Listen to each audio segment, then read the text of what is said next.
Hello everyone, welcome back to my channel. आज हम लोग मूवी कैरेक्टर एप्लीकेशन बनाने वाले हैं, जहाँ पे for instance Harry Potter movie के अंदर जो भी कैरेक्टर्स थे, उनका नाम क्या था और उनके कैरेक्टर का क्या नाम था अलोंग विद देयर पिक्चर्स। ये हमारे एप्लीकेशंस में दिखने वाला है। तो ये जो तीनों डिटेल्स हैं, ये इन्फॉर्मेशन मुझे इस एपीआई के थ्रू मिलने वाली है, जिसका नाम है onrender.com एपीआई कैरेक्टर्स। और यदि मैं इसको जेसन लिंट पे देखूं तो मुझे सारी की सारी इन्फॉर्मेशन दिख रही होती है। फॉर एग्जांपल ये नेम हो गया हैरी पॉटर, जो हम लोग अपने एप्लीकेशन में दिखाने वाले हैं।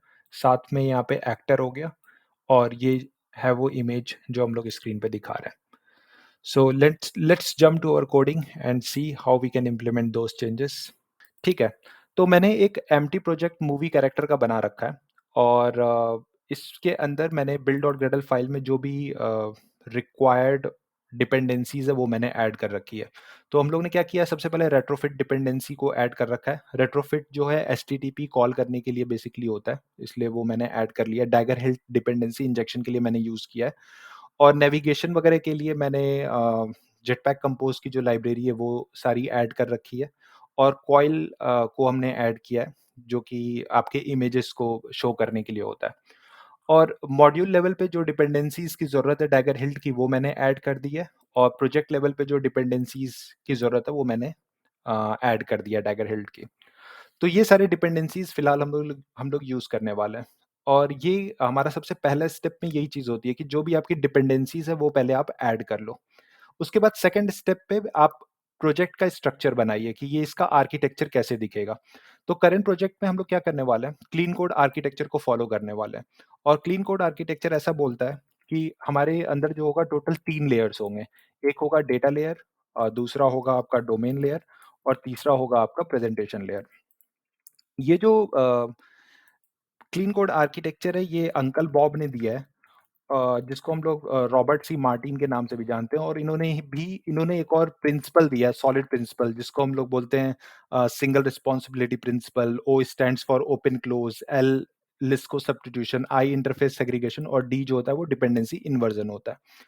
तो डिपेंडेंसी इन्वर्जन और क्लीन कोड आर्किटेक्चर ये दोनों सेम चीज है। तो इसमें क्या होता है, क्लीन कोड आर्किटेक्चर ये बोलता है कि जो डेटा लेयर होगा उसको डोमेन लेयर के बारे में कोई इंफॉर्मेशन नहीं होगी। डोमेन लेयर को प्रेजेंटेशन लेयर के बारे में कोई इंफॉर्मेशन नहीं होगी। बट प्रेजेंटेशन लेयर को डोमेन लेयर के बारे में पता होगा। डोमेन लेयर को डेटा लेयर के बारे में पता होगा। और ये चीज जो हम लोग अचीव करते हैं, यानी कि क्या होता है, जो अंदर की क्लासेस हैं, जो इनर लेयर है वो कभी आउटर लेयर के बारे में नहीं जानेगा। तो जो डेटा लेयर है उसको कभी भी डोमेन लेयर के बारे में नहीं पता चलेगा। समझ रहे हो? और जब आप क्लीन कोड आर्किटेक्चर का डायग्राम भी देखोगे तो एक एरो बनी होती है जो अंदर की तरफ पॉइंट करती है। उसका मतलब यही है। और ये जो क्लीन कोड आर्किटेक्चर है या डिपेंडेंसी इन्वर्जन जो सॉलिड प्रिंसिपल का है, इसको हम लोग अचीव करते हैं with the help of dependency injection, जिसको हम लोग बोलते हैं डीआई। और अभी जिस आपको यदि ये चीज़ समझ में नहीं आई है तो आगे चल के समझ में आएगी कि एग्ज़ैक्टली इसका मतलब क्या है। मैं इसको इलैबोरेट करने वाला हूँ। उसके बाद मैं एक और कोर फ़ोल्डर बना रहा हूँ। कोर के अंदर मैं क्या करूँगा, वो सारी इन्फॉर्मेशन रखूँगा जो हमारे फ़ोल्डर से, जो हमारे प्रोजेक्ट के एसोसिएटेड कॉमन चीज़ें हैं, वो वहाँ पे होंगी।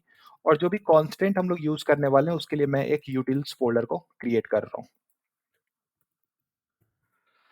ठीक है।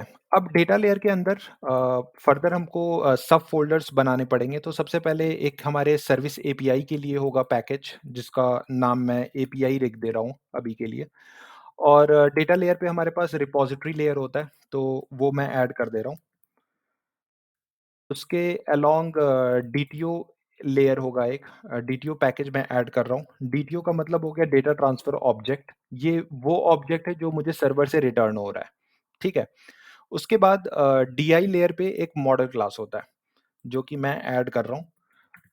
अब हम लोग क्या करते हैं, बेसिकली ये जो डीटीओ है, डेटा ट्रांसफर ऑब्जेक्ट, इसको हम लोग इस मॉडल में कन्वर्ट करते हैं।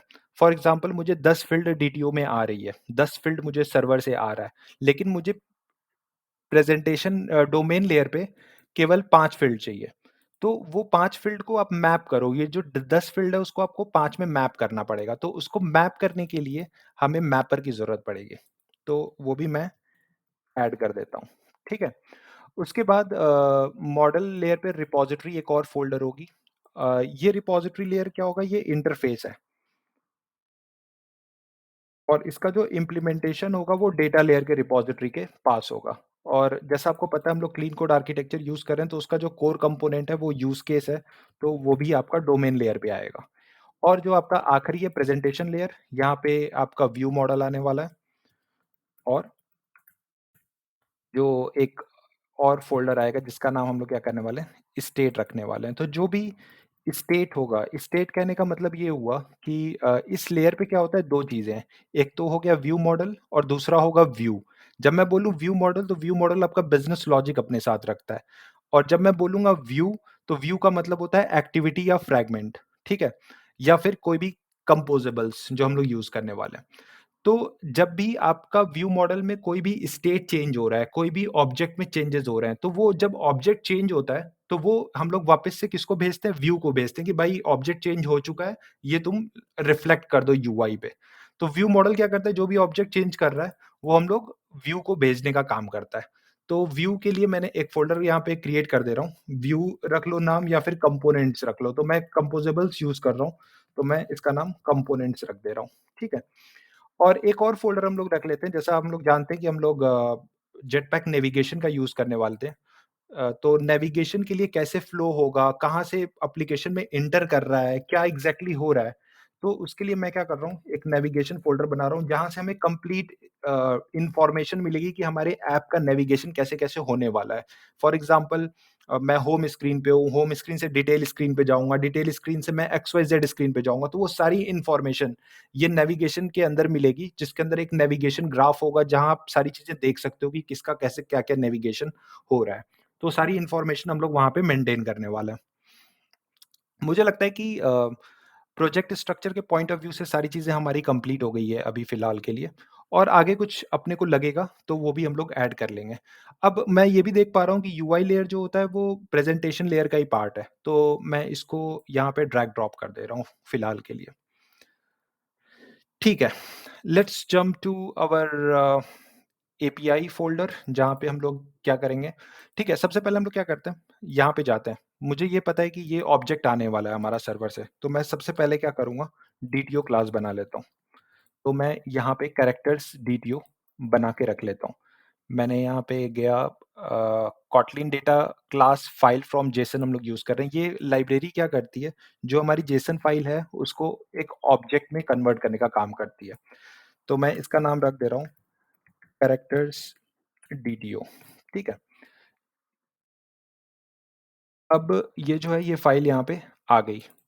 मुझे इसकी कोई ज़रूरत नहीं है, मैं इसको डिलीट कर देता हूँ क्योंकि हम लोग अपने एपीआई से ऑलरेडी लिस्ट रिटर्न करेंगे और मैं इसको रिफैक्टर कर देता हूँ। इसका नाम मैं दे देता हूँ कैरेक्टर्स डीटीओ, ठीक है।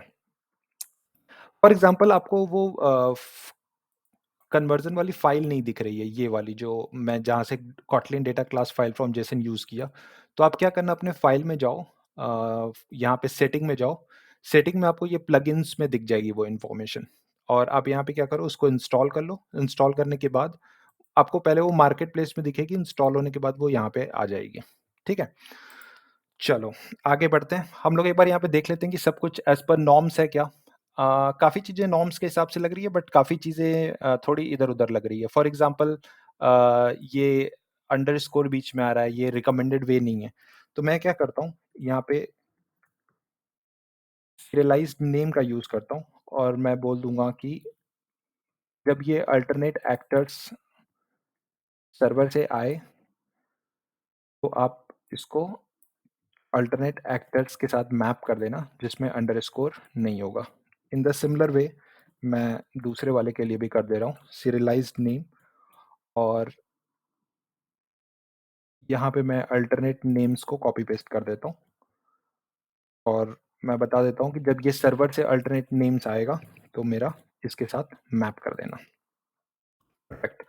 बाकी मुझे सारी चीज़ें फ़ाइन लग रही है, एज़ पर नॉर्म्स लग रही है। वैंड वाले में देख लें सब कुछ ठीक है? हाँ, बट इसको भी हम लोग क्या करेंगे रिफैक्टर कर देते हैं, रीनेम कर देते हैं वैंड डीटीओ नाम रखते हैं, रिफैक्टर ओके। अब मैं एपीआई में जाता हूँ और यहाँ पे मैं एक कॉटलिन का इंटरफ़ेस बनाऊँगा जिसका नाम मैं रखता हूँ कैरेक्टर एपीआई, ठीक है? ये इंटरफ़ेस है और मुझे ये पता है कि मैं एसिंक्रोनस कॉल करने वाला हूँ यहाँ पे, तो मैं यहाँ पे सस्पेंड फन यूज़ करूँगा, गेट ऑल कैरेक्टर्स और ये जो होगी, ये मुझे रिटर्न करेगी लिस्ट ऑफ कैरेक्टर डीटीओ, ठीक है?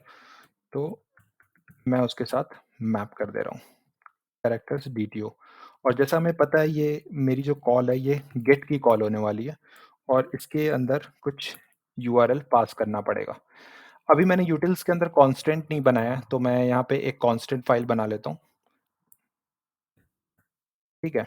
कांस्टेंट्स के अंदर हम लोग क्या करेंगे, बेस यूआरएल जो है वो यहाँ पे हम लोग को मेंशन करना पड़ेगा। तो मैं constant val base underscore URL add कर दे रहा हूँ।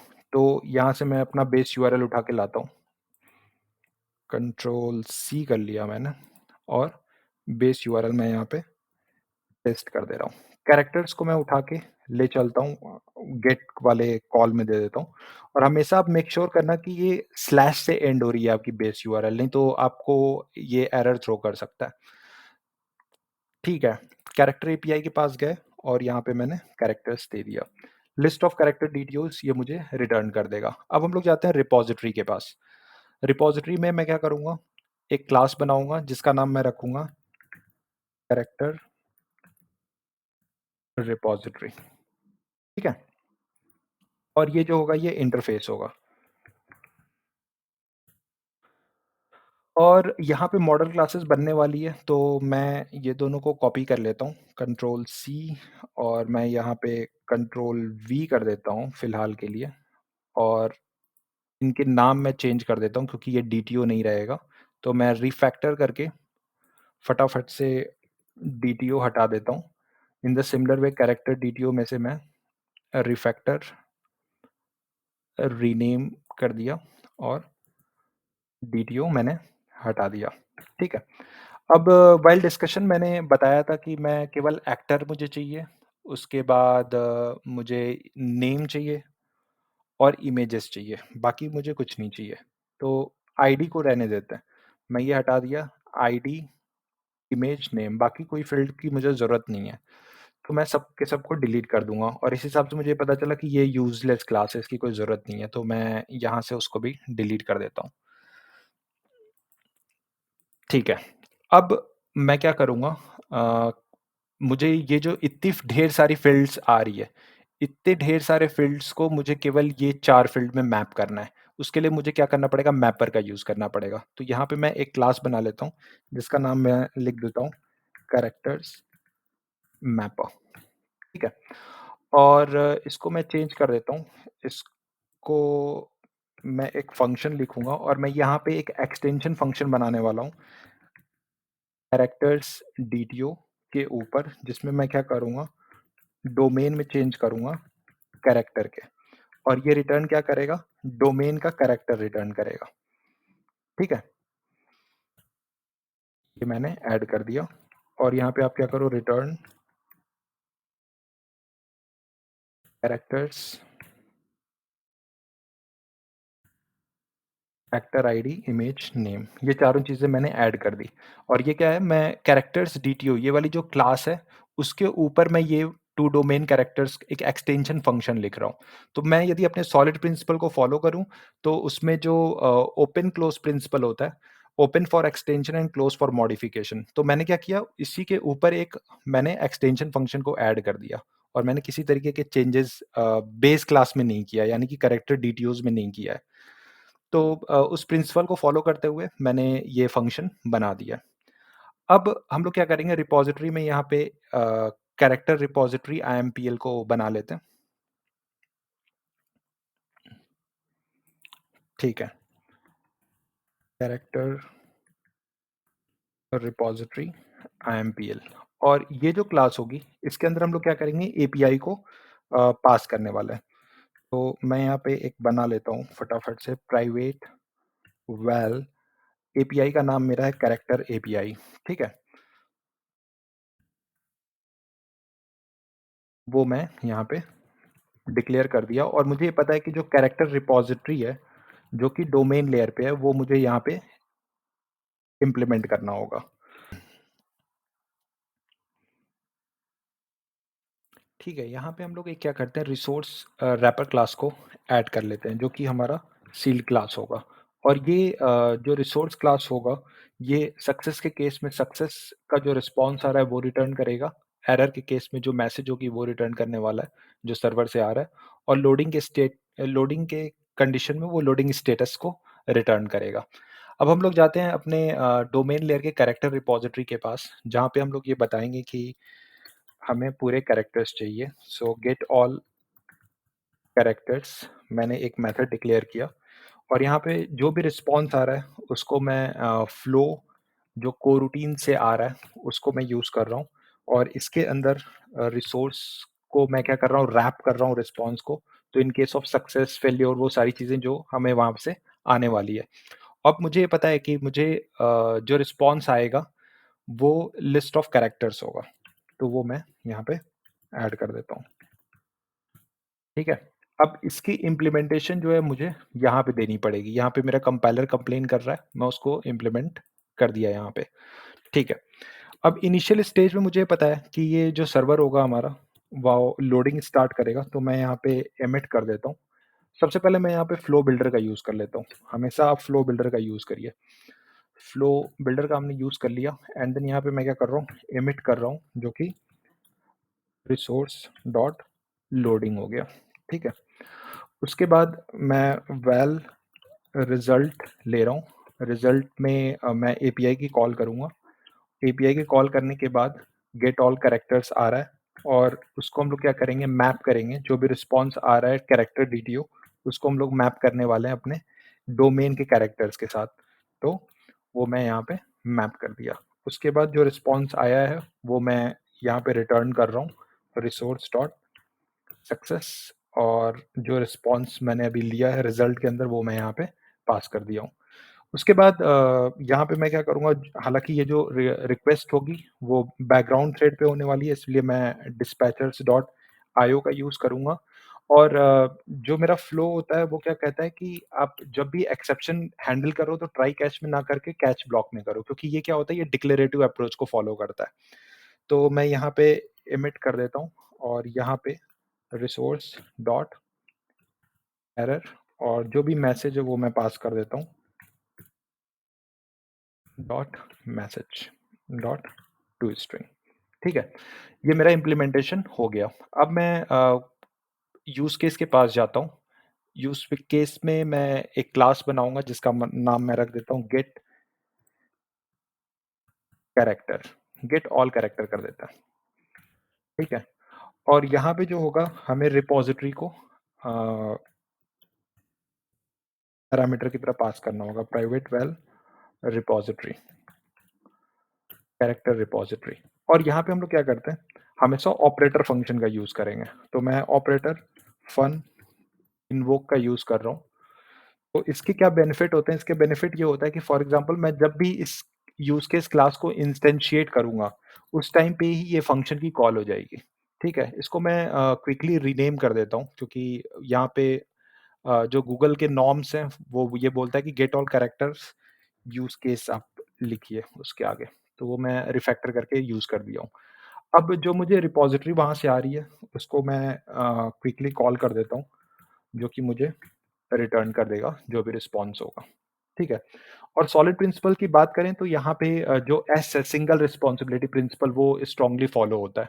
तो किसी भी क्लास की कोई रिस्पॉन्सिबिलिटी है तो केवल वो सिंगल रिस्पॉन्सिबिलिटी ही होनी चाहिए। उसके अलावा कोई एडिशनल रिस्पॉन्सिबिलिटी आप मत असाइन करो, जो कि ये यूज़ केस बहुत अच्छी तरीके से फुलफिल करता है। उसके बाद मैं जा रहा हूँ व्यू मॉडल में। मैंने जल्दी से क्लास बना दी है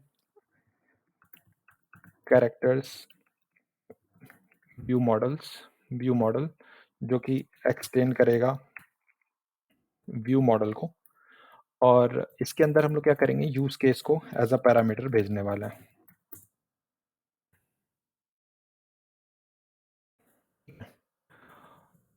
और इसके अंदर मैं क्या कर रहा हूँ एक इनिट फंक्शन को भी मैं रख देता हूँ और एट द सेम टाइम मैं यहाँ पे एक फंक्शन बना देता हूँ प्राइवेट गेट ऑल कैरेक्टर्स, ठीक है?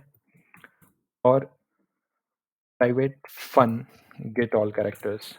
अब मैं क्या करूँगा, जो मेरी रिप यूज़ केस है उस पे मैं कॉल करूँगा। तो जैसा मैंने बताया कि यूज़ केस को जैसे ही मैं इंस्टेंशिएट करूँगा, इन्वोक फंक्शन की कॉल हो जाएगी। और इस पे अपने को क्या करना है, for each sorry on each की कॉल करनी है। और इसमें अपने को लॉन्च इन ऑपरेटर का यूज़ करके व्यू मॉडल स्कोप को पास कर देना है। यहाँ पे हम लोग ऑन ईच यूज़ कर रहे हैं, कुछ लोग कलेक्ट भी यूज़ करते हैं, बट कलेक्ट जो है वो बेस्ट प्रैक्टिसेस नहीं है, ऑन ईच को आप यूज़ करिए। ऑन ईच और कलेक्ट दोनों में डिफरेंस क्या है? दोनों में डिफरेंस ये है कि कलेक्ट फॉर एग्ज़ाम्पल मैं 2 सर्विस कॉल कर रहा हूँ, तो 2 कलेक्ट यदि मैंने लिखा, पहला पहली सर्विस कॉल यदि 5 सेकंड ले रही है और दूसरी भी 5 सेकंड ले रही है, तो टोटल इस फ़ंक्शन को एग्ज़ीक्यूट होने में 10 सेकंड लगेगा।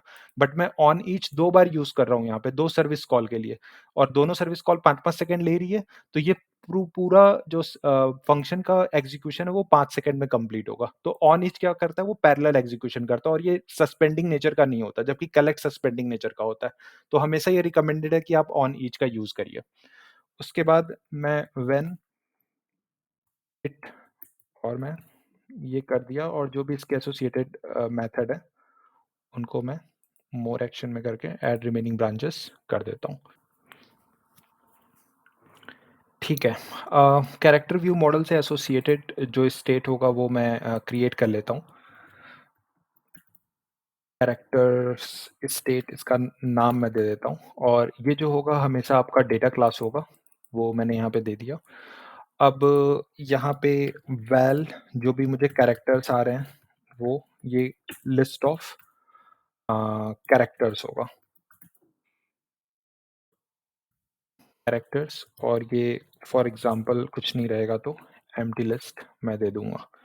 उसके बाद एरर मैसेज भी आ सकता है, तो वो मैं ऐड कर रहा हूँ, ये in the form of string होगा, और ये वैल्यू को मैं by default empty string assign कर रहा हूँ।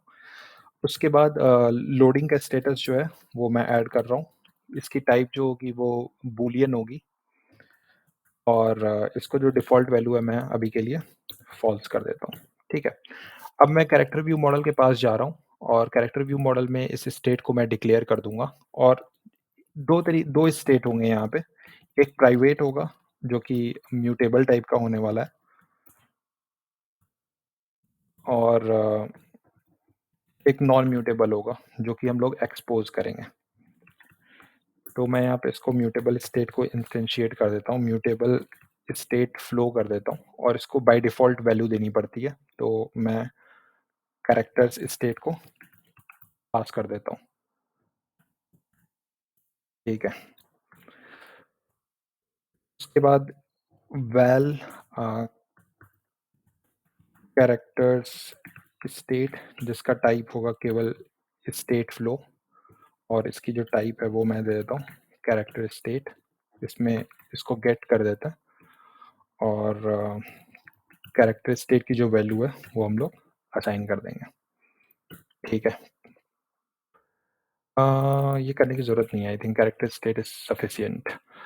ठीक है, अब यहाँ पे क्या करना है अपने को, जो कैरेक्टर स्टेट है उसकी वैल्यू अपडेट कर देता है। तो मैं यहाँ पे characters state dot copy function का यूज़ करूँगा, और ये एरर आ रहा है, तो मैं एरर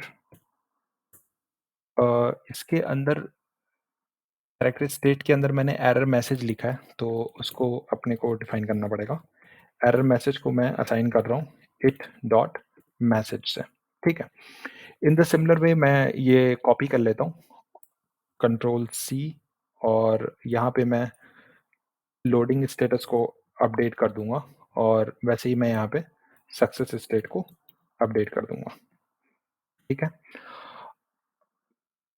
यहाँ पे लोडिंग है, तो मैं यहाँ पे इज़ लोडिंग ट्रू कर देते हैं अब, क्योंकि वो लोडिंग स्टेटस में होगा, और यहाँ पे जो अब सक्सेस मैसेज आ रहा है जिसका नाम कैरेक्टर्स है, उसको हम लोग जो रिस्पॉन्स आ रहा है उसको डेटा पास कर देंगे। तो ये ऑल गुड है, और इसको हम लोग यहाँ से कॉल कर देंगे गेट ऑल कैरेक्टर्स। अब ये डेटा क्या है, हॉट फ्लो और कोल्ड फ्लो होते हैं, जिसके बारे में हम लोग डिटेल में कभी देखेंगे, बट ये जो है आपका म्यूटेबल स्टेट फ्लो, ये हमेशा हॉट फ्लो होता है। चलो अब हम लोग डिपेंडेंसी इंजेक्शन अपनी करते हैं। यहाँ पे मैं ऐप मॉडल बना देता हूँ, ऐप मॉडल। इसके अंदर मैं क्या कर रहा हूँ, eight the rate at the rate install इन, और यहाँ पे मैं सिंगलटन कंपोनेंट क्लास कर दे रहा हूँ, और इसको मैं ये बता देता हूँ कि ये हमारा मॉड्यूल है। मेरे डैगर हेल्ड को कभी पता नहीं होता कि ऑब्जेक्ट कैसे बनेगा, तो यहाँ पे मैं क्या कर रहा हूँ, ऑब्जेक्ट क्रिएट करके उसको दे दूंगा। मैंने लिखा फन प्रोवाइड रेट्रोफिट इंस्टेंस, ठीक है। और मैं यहाँ पे रेट्रोफिट की इंस्टेंस क्रिएट कर दूंगा, रेट्रोफिट डॉट बिल्डर डॉट, और मैं यहाँ पे जीसन कन्वर्टर फैक्ट्री का यूज़ कर लेता हूँ, dot add converter factory. Jason converter factory क्या करेगा, जो मेरा रिस्पॉन्स सर्वर से आ रहा है उसको, जो जेसन रिस्पॉन्स आ रहा है उसको ये क्या करता है, डीटीओ में मैप करने का काम करता है। बेस यूआरएल यहाँ पे मैं दे देता हूँ, उसके बाद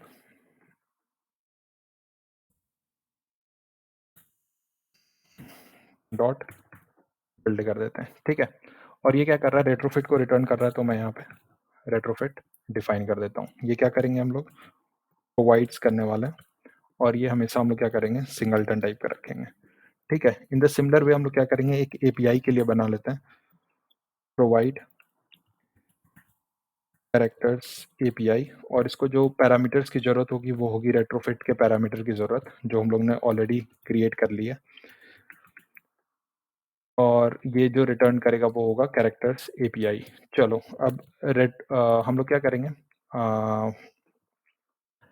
जो रेट्रोफिट का इंस्टेंस है उसके ऊपर हम लोग क्रिएट की कॉल करेंगे, और यहाँ पे एपीआई पास कर देंगे, कैरेक्टर एपीआई क्लास डॉट जावा, ठीक है। इसको भी हम लोग फटाफट से प्रोवाइड्स कर देते हैं, और इसको भी हम लोग सिंगलटन रख देते हैं, ठीक है। अब थर्ड स्टेप पे एक और फंक्शन है जिसको हम लोग को रिपॉजिटरी को पास करना पड़ेगा, तो फन प्रोवाइड कैरेक्टर रिपॉजिटरी, और यहाँ पे हम लोग क्या करेंगे, कैरेक्टर रिपॉजिटरी को रिटर्न कर देंगे, और रिटर्न यहाँ पे हम लोग को क्या करना पड़ेगा, अभी एपीआई को पास करना पड़ेगा, तो वही मैं एपीआई पास कर देता हूँ जो हम लोग ने ऑलरेडी क्रिएट किया हुआ है। यहाँ पे भी at at the rate provides और एट द रेट सिंगलटन हम लोग यूज़ कर सकते हैं। प्रोवाइड, अब यहाँ पे मैं क्या करता हूँ, जो आपका कैरेक्टर रिपॉजिटरी IMPL है उसको हम लोग भेज देंगे एपीआई के साथ। अब आप एक चीज़ ऑब्जर्व कर रहे होगे, यहाँ पे मैं IMPL को इंस्टेंशिएट कर रहा हूँ, बट रिटर्न जो किया है मैंने वो कैरेक्टर रिपॉजिटरी को किया है। बट इंटरनली क्या होता है, ये कैरेक्टर रिपॉजिटरी IMPL का जो हम इंस्टेंशिएट करते हैं तो ये इंटरनली इसके अंदर ही कन्वर्ट करता है, वो मैं डेमोन्स्ट्रेट करने के लिए आपको दिखा देता हूँ। कैरेक्टर रिपॉजिटरी, तो देखो ये लाइन जो ये फेडेड हो गई है, इसका मतलब ये इंटरनली यही चीज़ कर रहा है, तो मैं ये हटा दे रहा हूँ। प्रोवाइड सिंगलटन ऐप मॉडल मेरा कंप्लीट हो गया। अब हम लोग चलते हैं अपने डेटा क्लास के रिपॉजिटरी के पास, और यहाँ पे मैं क्या करता हूँ, उसके कंस्ट्रक्टर इंजेक्शन कर देता हूँ, इंजेक्ट और कंस्ट्रक्टर। यहाँ पे हम लोग क्या कर सकते हैं, व्यू मॉडल स्कोप का भी यूज़ कर सकते हैं, ठीक है। उसके बाद मैं जाता हूँ कैरेक्टर रिपॉजिटरी के पास, sorry get all character use case के पास, इसको भी इंजेक्ट करना पड़ेगा, तो मैं यहाँ पे भी इसको इंजेक्ट कर देता हूँ, कंस्ट्रक्टर इंजेक्शन रिपॉजिटरी की मैंने कर दी, ठीक है। उसके बाद in the similar way view model के पास भी जाके हमें कंस्ट्रक्टर इंजेक्शन करना पड़ेगा, तो यहाँ पे eight the rate inject constructor कर दिया। अब यहाँ पे डैगर हिल के कुछ कुछ रूल हैं, वो ये बोलता है कि आप एनोटेट करो व्यू मॉडल को eight the rate hilt view model से, और एक आपको एप्लीकेशन क्लास बनानी पड़ेगी जिसका नाम मैं रख देता हूँ कैरेक्टर एप्लीकेशन, ठीक है। ये क्लास एक्सटेंड करेगी एप्लीकेशन को, और डैगर हिल्ट के रूल के हिसाब से इसको मुझे एनोटेट करना पड़ेगा eight the rate hilt Android app से, ठीक है। और यही सेम क्लास हमें क्या करना पड़ेगा मैनिफेस्ट में डिफाइन भी करनी पड़ेगी। तो मैं यहाँ पे डिफाइन कर देता हूँ और सर्विस कॉल करने के लिए हमें इंटरनेट के परमिशन की ज़रूरत पड़ेगी, वो भी मैं ऐड कर देता हूँ। ठीक है? और ऐप मॉड्यूल का जो नाम था वो मैं करेक्ट कर देता हूँ रिफैक्टर रीनेम और यहाँ पे परफेक्ट है। अब जो मेन एक्टिविटी है रूल के हिसाब से डैगर हिल्ट के, इसको भी eight the rate Android entry point का यूज़ करना पड़ेगा। ठीक है, यहाँ पे मेरी पूरी डिपेंडेंसी इंजेक्शन खत्म होती है। ये दोनों क्लास की मुझे ज़रूरत नहीं है, तो मैं अभी के लिए डिलीट कर देता हूँ और इसको हटा देते हैं। जितने पॉसिबल नेविगेशन हो सकते हैं, वो हम लोग डिफाइन कर लेते हैं। उसके लिए मैंने एक नेविगेशन फंक्शन बनाया है, जो कि रहेगा कंपोज़ेबल टाइप का और यहाँ पे हम लोग अपने नैव कंट्रोलर को डिफाइन करने वाला है। ठीक है? नैव कंट्रोलर बेसिकली क्या होता है? नैव कंट्रोलर जो होता है उसके पास सारी इन्फॉर्मेशन रहती है विथ रिस्पेक्ट टू डेस्टिनेशन कि यूज़र ने कौन-कौन से डेस्टिनेशन पे यूज़र विज़िट किया है। और उसके पास ये भी इन्फॉर्मेशन रहती है कि फॉर एग्ज़ाम्पल आपको किसी और स्क्रीन पे नेविगेट करना है, तो आप नैव कंट्रोलर डॉट नेविगेट का यूज़ करके नेविगेट कर सकते हो। तो ये नैव कंट्रोलर की ख़ास बात है कि इसके पास सारी इन्फॉर्मेशन रहती है। In the similar way naive host को हमें एज़ अ प्राइमरी पैरामीटर भेजना पड़ता है नैव कंट्रोलर को। और यहाँ पे ग्राफ की जगह मैं क्या करता हूँ स्टार्ट डेस्टिनेशन को पास कर देता हूँ। ठीक है? स्टार्ट डेस्टिनेशन के लिए मैं फटाफट से एक स्क्रीन बना लेता हूँ, जो कि मेरा सील्ड क्लास रहेगा, जहाँ पे मैं ऑल द पॉसिबल स्क्रीन को डिफाइन कर देता हूँ और अलोंग विथ उसके रूट। तो मैं यहाँ पे रूट डिफाइन कर दिया। अब हम लोग का जो स्क्रीन है, सबसे पहला वो कौन-सा होने वाला है कैरेक्टर स्क्रीन। तो मैं ऑब्जेक्ट एक क्रिएट कर रहा हूँ, कैरेक्टर स्क्रीन का, जो कि एक्सटेंड करेगा स्क्रीन को और यहाँ पे हम लोग पास करेंगे कैरेक्टर अंडरस्कोर स्क्रीन। ठीक है। अब नेविगेशन पे जाते हैं। नेविगेशन पे मुझे वो राउट को डिफाइन करना पड़ेगा, तो मैं उसको डिफाइन कर देता हूँ। Screen dot character screen dot route. By the way naive host ये एक तरीके का कंटेनर होता है जिसके पास जितने पॉसिबल ग्राफ बन सकते हैं, जितने पॉसिबल वे हैं आपके एप्लीकेशन में नेविगेट करने के, वो सारे के सारे यहाँ पे सारी इंफॉर्मेशन अवेलेबल रहती है। तो यहाँ पे आप देख सकते हो कि नैव ग्राफ बिल्डर है ये यहाँ पे, जिसके पास सारी इंफॉर्मेशन रहती है। फिलहाल हमारे पास केवल एक स्क्रीन है, इसलिए यहाँ पे केवल एक ही कंपोजेबल आ रहा है, screen dot character screen dot route. हमें यहाँ पता है कि हमें कैरेक्टर स्क्रीन का एक कंपोजेबल फंक्शन बनाना पड़ेगा। तो मैं यहाँ पे क्विकली एक स्क्रीन बनाता हूँ, कैरेक्टर स्क्रीन। ये भी क्या होगा, कंपोजेबल टाइप का होगा। मैंने यहाँ पे क्विकली फन और इसको मैं एज़ अ कंपोजेबल डिफाइन कर दिया। ठीक है?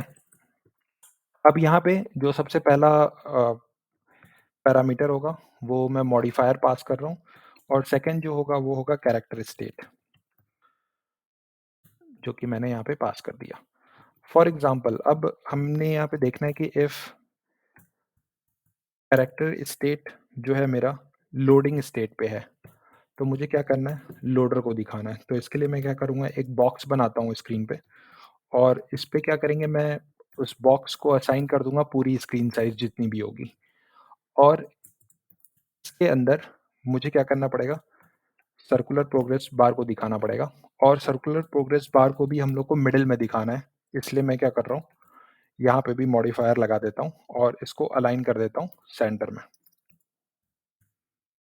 Alignment dot centre. अब ऐसा भी हो सकता है कि हमारे पास कुछ एरर आ रहा हो, तो उस केस में मैं क्या करूँगा, character state dot is character state dot error message dot is null और एम्प्टी। यदि ये आता है, तो वापस मैं क्या करता हूँ, एक बॉक्स में टेक्स्ट दिखाने के लिए करूँगा। तो मैं यहाँ पे क्या करता हूँ, इसको कॉपी पेस्ट कर देता हूँ। बॉक्स को फिल मैक्स साइज़ दे दिया गया, तो पूरी की पूरी साइज़ ले लेगी और यहाँ पे मैं क्या करता हूँ, टेक्स्ट को पास कर दूँगा और यहाँ पे मैं टेक्स्ट पैरामीटर को जो रिस्पॉन्स आ रहा है मैं उसको लेता हूँ character state dot error message dot to string. ठीक है। अब जो लास्ट स्टेज होगा उसमें ऐसा होगा कि कोई ना कोई रिस्पॉन्स होगा हमारे पास। तो चलो ठीक है, रिस्पॉन्स है तो मैं ये कंसिडर करता हूँ कि इफ जो स्टेट है character state dot characters dot is not empty. ठीक है। ये यदि एम्प्टी नहीं है तो फिर आप क्या करो, लेज़ी कॉलम की कॉल कर दो। लेज़ी कॉलम की मैंने क्या कर दी, कॉल कर दी। और इसके अंदर हम लोग क्या करेंगे, आइटम्स की कॉल कर देंगे। और इसके अंदर हम लोग सारी लिस्ट को पास कर देंगे, character state dot characters dot characters dot. ठीक है। तो अब ये जो कैरेक्टर्स आ रहे हैं सारे के सारे, ये कैरेक्टर्स को हमें पास करना पड़ेगा कैरेक्टर आइटम के लिए। तो मैं क्विकली एक दूसरा कंपोजेबल क्रिएट करता हूँ कैरेक्टर आइटम नाम का, जो कि अगेन ये भी एक फंक्शन होगा जो कि कंपोजेबल फंक्शन होगा। ठीक है। अब इसके अंदर क्या है, ऑफ कोर्स कैरेक्टर आने वाला है एज अ पैरामीटर और मॉडिफायर आएगा। मैं मॉडिफायर डिफाइन कर देता हूँ। हमेशा मॉडिफायर को आप एज अ पैरामीटर पास करो सो दैट कोड की डिपेंडेंसी लूजली कपल्ड होगी। उसके बाद स्टेट आ रहा है, चलो इसको ऐसे लिखते हैं, कैरेक्टर आ रहा है और कैरेक्टर्स। ठीक है। सबसे पहले मैं क्या करता हूँ, एक कॉलम ले लेता हूँ। कॉलम को मैं मॉडिफायर दे देता हूँ, modifier is equal to modifier dot fill max width दे देता हूँ। और इसको मैं क्या कर देता हूँ, पैडिंग दे देता हूँ 20 डीपी की। ठीक है। अब यहाँ पे डीपी को हम लोग फटाफट से एक्सपोर्ट कर लेते हैं और सॉरी इंपोर्ट कर लेते हैं। कॉलम हो गया। अब हम लोग यहाँ पे क्या करेंगे, सबसे पहले जो कार्ड्स होते हैं वो हम लोग यहाँ पे यूज़ कर सकते हैं, थोड़ा दिखने में अच्छा लगेगा। तो कार्ड को मैं सबसे पहले एलिवेशन दे देता हूँ। एलिवेशन के लिए मुझे कार्ड डिफ़ॉल्ट्स का यूज़ करना पड़ेगा और इसके अंदर हमें क्या करना पड़ेगा, कार्ड एलिवेशन देना पड़ेगा। कार्ड एलिवेशन मैं दे देता हूँ 8 डीपी की। उसके बाद जो सेकंड स्टेप है उसके अंदर मैं शेप दे देता हूँ इसको, जो कि राउंडेड कॉर्नर शेप होगा। उसको भी मैं कर देता हूँ 8 डीपी अभी के लिए। परफेक्ट। अब कार्ड बन गया। कार्ड के अंदर वापस मैं एक कॉलम और बना देता हूँ और इसको मैं क्या करूँगा, मॉडिफायर दे देता हूँ। Modifier is equal to modifier dot fill max width और यहाँ पे मैं अरेंजमेंट दे देता हूँ, अरेंजमेंट डॉट सेंटर और अलाइनमेंट भी दे देता हूँ, अलाइनमेंट डॉट सेंटर हॉरिजॉन्टली। अब ये कॉलम हो गया। कॉलम के अंदर हम लोग क्या करने वाले हैं, सबसे पहले एक इमेज दिखाते हैं। तो इसके लिए मैंने क्या किया है, एक एसिंक इमेज का हम लोग यूज़ करेंगे। ठीक है। एसिंक इमेज हो गया। इसके अंदर जो मेरा कैरेक्टर आ रहा है उसको मैं लिया और उसके इमेज को मैं पास कर दूंगा। फिलहाल के लिए कंटेंट डिस्क्रिप्शन मैं कुछ पास नहीं कर रहा हूँ तो मैं इसको एम्प्टी ही रखता हूँ। और उसके बाद मैं मॉडिफायर का यूज़ करता हूँ। मॉडिफायर डॉट पैडिंग कर देते हैं पहले 16 डीपी की। और यहाँ पे मैं क्या करता हूँ, कंटेंट स्केल पास कर देता हूँ, कंटेंट स्केल डॉट क्रॉप। ठीक है। उसके बाद एक आता है टेक्स्ट। टेक्स्ट में कैरेक्टर डॉट मैं एक्टर को पहले भेज देता हूँ और इसको मैं क्या करता हूँ, मॉडिफायर यहाँ पे भी पास, मॉडिफायर नहीं यहाँ पे आई थिंक इसको बोल्ड कर सकते हैं हम लोग, एक पैरामीटर है उसका, फॉन्ट वेट यूज़ कर लेते हैं, फॉन्ट वेट। और इसको मैं क्या करूँगा, बोल्ड कर देता हूँ। उसके बाद एक और टेक्स्ट है, वहाँ पे हम लोग क्या करते हैं, कैरेक्टर्स डॉट नेम पास कर देते हैं। That is it. मुझे लग रहा है यहाँ पे सब परफेक्ट है। अब मैं कैरेक्टर स्क्रीन पे जाता हूँ और मैं यहाँ पे कैरेक्टर आइटम को भेज देता हूँ। मॉडिफायर में मॉडिफायर चला जाएगा और कैरेक्टर में मैं अभी के लिए इट पास कर देता हूँ। अब मैं कैरेक्टर स्क्रीन कहाँ से कॉल होने वाली है, वो नेविगेशन से कॉल होगी। तो मैंने यहाँ पे कैरेक्टर स्क्रीन को भी डिफ़ाइन कर दिया है और इसको यहाँ पे मॉडिफ़ायर की ज़रूरत है, जो मैं भेज देता हूँ, मॉडिफ़ायर। और यहाँ पे कैरेक्टर स्टेट भी पास करना पड़ेगा। तो स्टेट के लिए मैं पहले अपने व्यू मॉडल को इंस्टेंशिएट करना चाहूँगा और मैं क्रिएट करता हूँ व्यू मॉडल का इंस्टेंस। सो मेरे व्यू मॉडल का नाम यहाँ पे आप देख सकते हो, कैरेक्टर व्यू मॉडल है। तो मैं कैरेक्टर व्यू मॉडल क्रिएट करता हूँ, बिल्ट व्यू मॉडल और कैरेक्टर व्यू मॉडल। कभी भी हिल्ट व्यू, ओके, तो इसको कंपोज़ेबल के अंदर हमें रखना पड़ेगा, तो मैं इसको पहले यहाँ पे रख लेता हूँ, कंट्रोल वी, ठीक है? क्योंकि हिल्ट के थ्रू जब हम लोग इंस्टेंशिएट करते हैं, तो उसको कंपोज़ेबल के अंदर होना चाहिए। सेकंड पॉइंट एक मैं हाइलाइट करने वाला था, कभी भी आप ये मेक श्योर करना कि कभी हम लोग यहाँ पे डायरेक्ट भी पास कर सकते थे, व्यू मॉडल को। इस पैरामीटर के अंदर, बट आप वो करने से अवॉइड करना, वो नंबर ऑफ डिस्क्रिपेंसी क्रिएट कर सकता है। उसके बारे में मैं डिटेल में एक और वीडियो कभी बनाऊँगा, ठीक है? अब यहाँ पे मैं क्या करता हूँ, स्टेट लेता हूँ, तो मैं कैरेक्टर स्टेट इक्वल टू